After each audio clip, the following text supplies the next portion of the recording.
जन्माला शिवनेरीवर शुभ जन्मला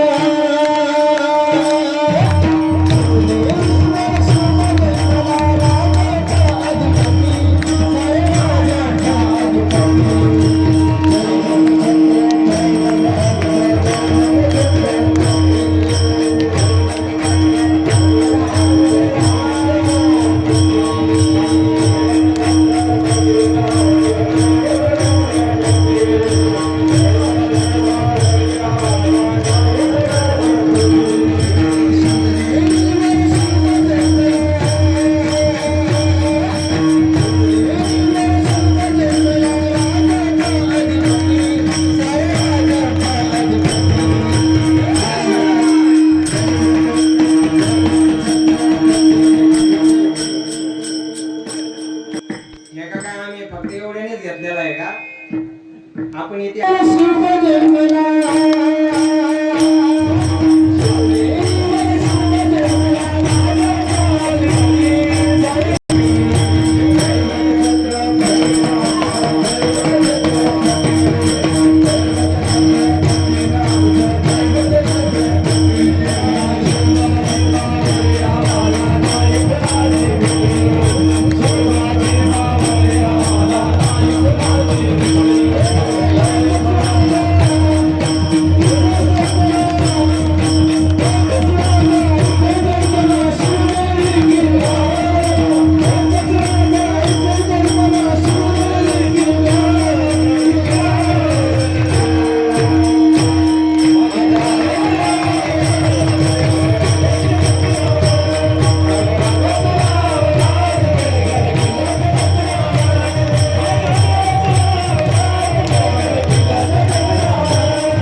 मेला रे महाराज मी मेला काय का कीर्तन संपलं 11:15 वाजले. माफ करा तुमचा जरा जास्त वेळ घेतला त्याबद्दल दिलगिरी व्यक्त करतो. सर्व ज्येष्ठ श्रेष्ठ महाराज मंडळी आपल्या सगळ्यांच्या चरणावर नतमस्तक होतो. कीर्तनाला या ठिकाणी पूर्ण विराम देतो. 2 मिनिटं बसा. आमच्या भागात नसते जेवणाचं असते. 2च मिनिटं एक मुद्दा ऐका. कीर्तनाला पूर्ण विराम देतो. संपलं कीर्तन. आपण मेल्यानंतर स्वर्गात जाऊ नरकात जाऊ वैकुंठात जाऊ आपल्याला सांगता येणार नाही. पण गुरुजी मला असं वाटतं मेल्यानंतर माणूस स्वर्गात जाईल वैकुंठात जाईल नरकात जाईल सांगता येत नाही. मी तुम्हाला सांगितलं असतं पण मी अजून मेलो नाही. पण ज्या दिवशी धर्मवीर संभाजी महाराज स्वर्गात गेले असतील ना तर देव सुद्धा स्वतःच्या सिंहासनावरून उठला असेल. अरे देव संभाजी राजांच्या समोर चालत आला असेल. संभाजी राजा ताट वाढलेले देवाच्या समोर उभा असेल. संभाजी राजाला निहाळला असेल. जवळ आले असतील महाराजांच्या देव. आज संभाजी राजाचा हात आपल्या हातात धरला असेल आणि म्हणाला असेल स्वर्गातला देव शंभूराज या सुवर्णमय सिंहासनावर बसण्याचा अधिकार हा तुमचा आहे हो हा तुमचा आहे. संभाजी राजाला घेऊन देव सुवर्णमय सिंहासनाकडे निघाला असेल. जात असताना डोळ्यासमोर शिवछत्रपती शिवाजी महाराज दिसले असतील. बापानं मुलाला बघितलं असेल मुलानं बापाला बघितलं असेल आणि तो बाप म्हणाला असेल शंभू बाळा ए शंभू बाळा. अरे जवळ आले असतील महाराज तर करून मिठी मारली असेल आमच्या शंभू राजाला. पाठीवर हात ठेवले असतील पापणी हल्ली असेल डोळ्यावर हात ठेवले असतील डोळे बघितले असतील झोप बघितली असेल आणि कणाला असेल छावा. आबासाहेब तुम्ही कष्टाने उभं केलेलं स्वराज्य तुमच्या शंभू बाळानं अंगातल्या रक्ताच्या शेवटच्या थेंबापर्यंत आलमगीराच्या पायावर गहाण ठेवलं नाही. आबा आमचे डोळे फोडल्या गेले होते. आबा तापलेल्या सळया आमच्या डोळ्यासमोर आल्या होत्या. आम्हाला कळून चुकलं होतं तुमच्या शंभू बाळाची डोळे फुटल्या जाणार. तापलेल्या सळया डोळ्यासमोर आल्या आम्ही मात्र ताट डोळे ठेवून त्या सळयांकडे बघत होतो. आम्हाला कळालं आमची हिऱ्यासारखी डोळे फुटली जाणार. सळया आल्या होत्या. फोडणारा सुद्धा विचारत होता जनाब एक बार तो आंखें बंद कर लो. और संभाजी राजा होता कुठले डोळे तरी चालते पण ही नजर खाली झुकणार नाही. संभाजी राजा ताट मारेला बोलत होता. डोळ्यात सळया घुसल्या. चल चल करे डोळ्यातून काळा धूर बाहेर आला. अरे रडले असते संभाजी राजे. कणांना असे आवाज मनातल्या मनात डोळे सुद्धा म्हणाले असतील आबासाहेब आमची डोळे फुटत असताना एका डोळ्यात मासाहेबांचं रूप सामावलं होतं एका डोळ्यात आम्ही तुम्हाला सामावलं होतं. आबा आमची डोळे फुटली. सजा दिली जीभ कापण्याची. आबा तुमच्या शंभूचा जबडा उघडत नव्हता. तुमच्या शंभूची जीभ सुद्धा कापली. आबा तोंडातून रक्त खाली पडत होतं आबा आमच्या. अरे तो बाप व्याकुळला असेल आपल्या लेकाला जवळ घेतला असेल बघितला असेल संभाजी राजाचे हात आपल्या हातात घेतला असेल ना तेव्हा कळाला असेल संभाजी राजाच्या बापाला सुद्धा. अरे या सह्याद्रीच्या पोटी अरे कसला वाघ जन्माला घातला रे जगदीश्वरा आमच्या पोटी जो मरणाला सुद्धा घाबरला नाही. अरे संभाजी राजाचे बोट बापानं बघितले असतील नख दिसले नसतील डोळ्यात पाणी आलं असेल तेच हात आपल्या बाळाच्या डोळ्यावर गेले असतील डोळे फुटलेले होते. तेच हात आले असतील संभाजी राजाच्या पाठीवर. तो बाप निहाळत असेल कुठं वार झाला होता माझ्या सबूच्या पाठीवर.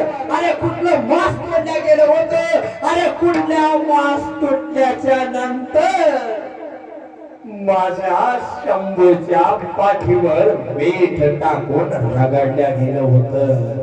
निहाळत असेल बाप आपल्या शंभू बाळाची छाती. निहाळत असेल बाप आपल्या शंभू राजाचे पाय. आग्र्याहून येत असताना संभाजी राजाच्या पायात रुतलेला खडा ज्या बापाला सहन झाला नाही तोच बाप आपल्या पोराच्या मृत्यूचा सोहळा स्वर्गात बसून बघत होता. रडत असेल बाप स्वर्गात बसून. कळाला असेल शंभू बाळा फितुरी केली असतीस तर प्राण वाचला असता. सो अरे कळाला छावा हवा साहेब कवित्यात आलमगीर औरंगजेबाला त्याने मराठ्यांचा फक्त एक संभाजी राजा छाटलाय. पण याच संभाजीच्या मासाच्या तुकड्यातून हजारो संभाजी जन्माला येतील. औरंग्या ते तुला इथेच गाडतील, इथेच गाडतील. कीर्तन आपलं संपलेलं आहे. महाराज म्हणतात सगळी कामं जर आम्ही देवाला आमचं सर्वस्व अर्पण केलं तर देव काय करतो. तू कमरे असो सुखी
आनंद वाटला.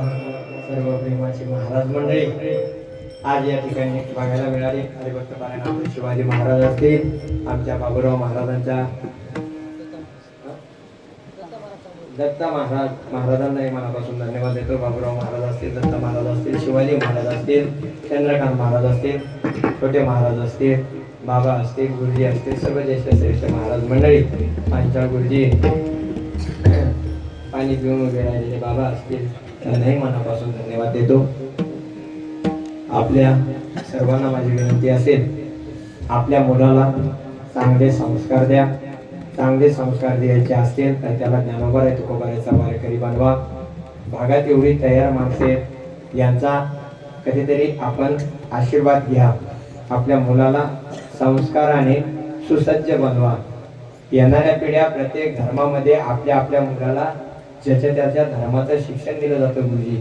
पण आज आपली शोकांतिका आहे, आपलं पोरग जर हरिपाठाला चाललं ना दररोज तर आपणच काय म्हणतो, देवाच्या नादाला लागला का काय. अरे देवाच्या नादाला लागण्यापेक्षा छत्रपती शिवाजी महाराजांच्या नादाला लागा, धर्मवीर संभाजी महाराजांच्या नादाला लागा, आमच्या ज्ञानोबा तुकोबारायच्या नादाला लागा. यांच्या नादाला लागल्याच्या नंतर जीवाचं कल्याण होतं. आपला धर्म वाचवायचा असेल तर आपण आपल्या पोराला ज्ञानोबा तुकोबाराय शिकवले पाहिजे. आपल्या पोराला ज्ञानोबारायांचा हरिपाठ कधीतरी आला पाहिजे.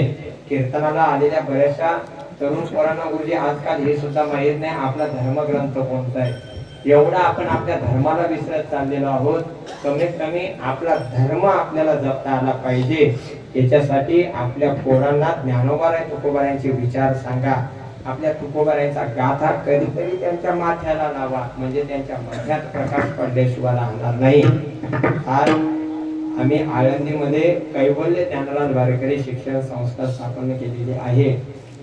जर कोणाला असं वाटत असेल आपला मुलगा ज्ञानोबा तुकोबारायांचा वारकरी व्हावा, आमच्या मुलाला नाही काही करता आलं तरी चालेल, माझा मुलगा ज्ञानोबारायांच्या आळंदीमध्ये राहावा, माझ्या मुलाला दररोज ज्ञानोबारायांचं दर्शन घडावं, असं जर तुम्हाला वाटत असेल तर नक्की आपल्या ज्ञानराज वारकरी शिक्षण संस्थेमध्ये विद्यार्थ्यांना प्रवेश चालू आहे. जर कोणाला येण्याची इच्छा असेल किंवा असं वाटत असेल आपला मुलगा खरंच ज्ञानोबा तुकोबारायांचा व्हावा, त्याच्या हातातनं भगवंताची सेवा घडावी, तर नक्की आपल्या संस्थेशी संपर्क साधा. संपर्क साधायचा असेल, तुम्हाला माझा नंबर कुठे शोधावा असं जरी वाटत असेल तर अजिबात टेन्शन घ्यायचं नाही. युट्यूबला नाव टाकायचं दौलत महाराज बोरके, त्याला लागतील तेवढे दौलत महाराजांचे नंबर 9881507042 हा माझा नंबर आहे. ज्याला असं वाटत असेल आपल्या पोराला संस्थेमध्ये शिकवावं, संस्थेमध्ये वार्षिक फी आपण 35,000 रुपये ठेवलेली. जेवायला गेलं तरी 3,000चं खात्यात महाराज लोक हॉटेलमध्ये, तिथं वर्षाची फी 35,000 रुपये. त्याच्यामध्ये शिक्षण, गायन, कीर्तन जे काही असेल ते आपल्या सगळ्या संस्थेचं वारकरी शिक्षण आपण आपल्या संस्थेमध्ये देतो. धर्मवीर संभाजी महाराजांचं चरित्र, ज्ञानोबारायांचं चरित्र, संत चरित्र कथा, श्रीमद भागवत कथा, देवी भागवत कथा, जे पण आपण शिक्षण घेतोय त्या सगळ्या शिक्षण आपण आपल्या संस्थेमध्ये देतो. जर एखाद्या गरीबाचा विद्यार्थी असेल तर आपण त्याला सुद्धा सहकार्य करतो. पण काही माणसं म्हणत असतात सहकार्य करतो, फुकट घालून देऊ नका. कारण जर तुम्ही फुकट शिकायला आल्याच्या नंतर त्या लेकराला सुद्धा त्या फुकट शिक्षणाची किंमत कळत नाही आणि ती किंमत कळावी म्हणून तेवढी फी ठेवलेली असते. ज्याला यायचं असेल त्यांनी नक्की माझ्याशी संपर्क साधा. झालेली सेवा ज्ञानोबा तुकोबारायांच्या चरणावर अर्पण करतो. सेवेला याच ठिकाणी पूर्णविराम देतो. ज्ञानेश्वर